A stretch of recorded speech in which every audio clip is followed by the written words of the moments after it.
Kesenjok kirang bak senong san senong manat area ke pendan lingdo, manat, mau bidong, pendan solang bat lum mau bak, haka jingelam ubak ready shilla, kila mi pat bak ban moramot hi daladia ya ke surok pot jaut, syam manat Southwest Khasi Hills District, haka prateri unaitung araja arpusau. Ketika surok ke belah syak penjot na ke dau uslap bak hakitayo beladam, kalau pensertok ya ke lej kawan. Ketika surok ke don lenter ke bahan kilometer naduk pendan lingdo haduk pot jaut. Haba ai jingkran u chairman ke senjuk ubak ready shela uloang bala dan kelong yeng ke bala du no ya ke jing im hakapor bakidang dan hasiteng lenti ben lej ai jing sumar syaki jaka ai jing sumar tang na kadau bakane ke surak ke bala jat rathai bat ke bala sempor haka lej kawan. Kumta ke senjuk ke labu ke jingkerpat ya ki nong mikmat ke mau kerwat constituency kumju ya ke sarkar jala bat ya ke tenat PWD bakin pensiona no da ke surak rong ke bapaka. Kumka senjuk jong ki rangba jang kanaka dong san senong manat area nilasem jing sitom hakabayadai bat kalek kawan nakabanta jong kanaka surok nakaliang jong ki dribal kilia ut kilakua lakumno kumno ban penkiuno wat ya kabay kaliru na marka jang sineu jong kanaka surok handrei nakaliang jong ngi kipajba ngilaya kerpat ya ki tribal bakin kindai ban penkiu ya mentang yang sampai ya kau ipat kapor ya kajing kabab ya kendu ya kene surok ngi ya lang rengkat bat ngilaya penbek ya kene kasngi ka bamta bangi habban ya mi pajba ban maramot ya kene surok nang bakan nom ya kendu jing ya ki pajba ha kabangi like ni wan iya kan ka surok te nakaliang jongi ngiyo piyo I menta ba baro ipad ba jong kan ka dong san senong ngiyami renti namar ka jeng seneu jong kan ka surok bat om tang katangi kuwa ru ba dei ha kini ki benai ki belalek ini layak ren ha kabakum kani kapor bang ya kerpat balakum no kumno ka sarkar kan ya simpia lemno ban ya siang rong no ya kani ka surok dengi ring namar bat harai ka dei ka for election ka anyur kamsya tinganget ba menta lada kinang mikmat kiyo I ya kani ka jing sitom jong ikipat ba kalau ada kapor mentah kalau alat kelut ya ki bakin pet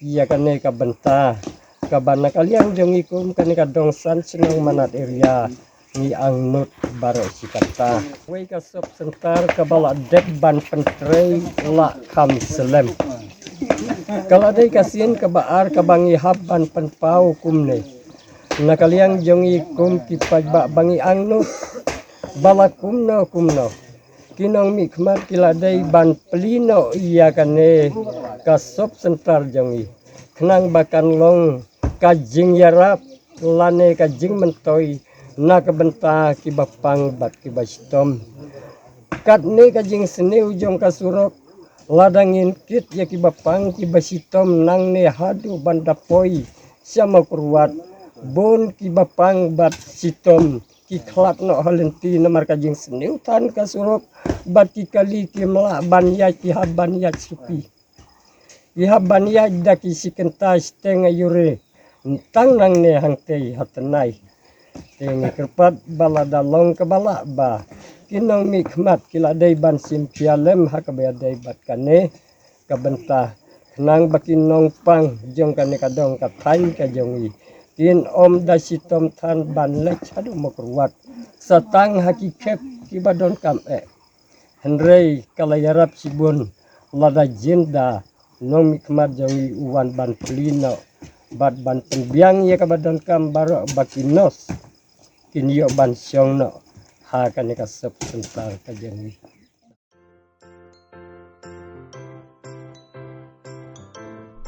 जब राजू को अपने महीने के राशन का चावल मिला तो उसने देखा कि कुछ चावल के दाने बाकी दानों से अलग लग रहे थे। राजू को कुछ ठीक नहीं लगा। उसने इस बारे में अपने दोस्त देव से बात की। देव, मैंने इस बार फोर्टिफाइड चावल लिया था जिसमें सूक्ष्म पोषक तत्व मिले हुए हैं, पर मुझे इसमें प्लास्टिक जैसा कुछ दिखाई दे रहा है। मैंने भी सुना है कि आजकल प्लास्टिक के चावल आम चावल में मिलाकर बेचे जा रहे हैं। इसके बारे में मैंने एक वीडियो भी देखा है जिसमें उन्होंने चावल से बॉल बना दी थी। क्या ये सच है? अब हम इस चावल का क्या करें? राजू, आज पड़ोस में हमारे एरिया के फूड सेफ्टी ऑफिसर आए हुए हैं, चलो उनसे ही पूछते हैं। राजू और देव ने अपने एरिया के फूड सेफ्टी ऑफिसर से मिलकर इस बारे में बात की। सर देखिए, इस फोर्टिफाइड चावल में कुछ दाने अलग दिख रहे हैं। घबराइए नहीं, FSSAI के निर्देश के अनुसार चावल में सूक्ष्म पोषक तत्वों को सही मात्रा में मिलाया जा रहा है। इन्हें कहते हैं फोर्टिफाइड चावल। फोर्टिफाइड चावल के दाने चावल का पाउडर और सूक्ष्म पोषक तत्व जैसे विटामिन B12, फॉलिक एसिड और आयरन को सही मात्रा में मिलाकर बनाए जाते हैं। फिर इन्हें आम चावल के साथ 1 दाना प्रति 100 दाने के अनुपात में मिलाया जाता है। अच्छा, पर ये बॉल जैसा क्यों हो जाता है? पके हुए चावल में 80% स्टार्च होता है और कार्बोहाइड्रेट की अधिक मात्रा होने के कारण चावल चिपकता है और इसमें लचीलापन आता है। और हाँ, किसी भी तरह के चावल को चिपकाकर इस तरह की बॉल बन सकती है। ये तो आपने बिल्कुल सही बात बताई सर, लेकिन क्या फोर्टिफाइड चावल के रख रखाव और पकाने के तरीके में कोई फर्क होता है? जी नहीं, फोर्टिफाइड चावल के रख रखाव, स्वाद और पकाने की विधि आम चावल जैसी ही होती है। हमें फोर्टिफाइड चावल को अपने रोजाना के खाने में प्रयोग करना चाहिए ताकि हमें और हमारे परिवार को सही पोषण मिल सके। इसके साथ साथ सभी चावल उत्पादकों को भी फोर्टिफाइड चावल उपलब्ध करवाने चाहिए ताकि हम सब इससे स्वास्थ्य लाभ ले सकें। आपने तो हमारी आंखें ही खोल दी। अब हम अपने और अपने परिवार के लिए फोर्टिफाइड चावल ही लाएंगे। Food safety and standards authority of India द्वारा जनहित में जारी।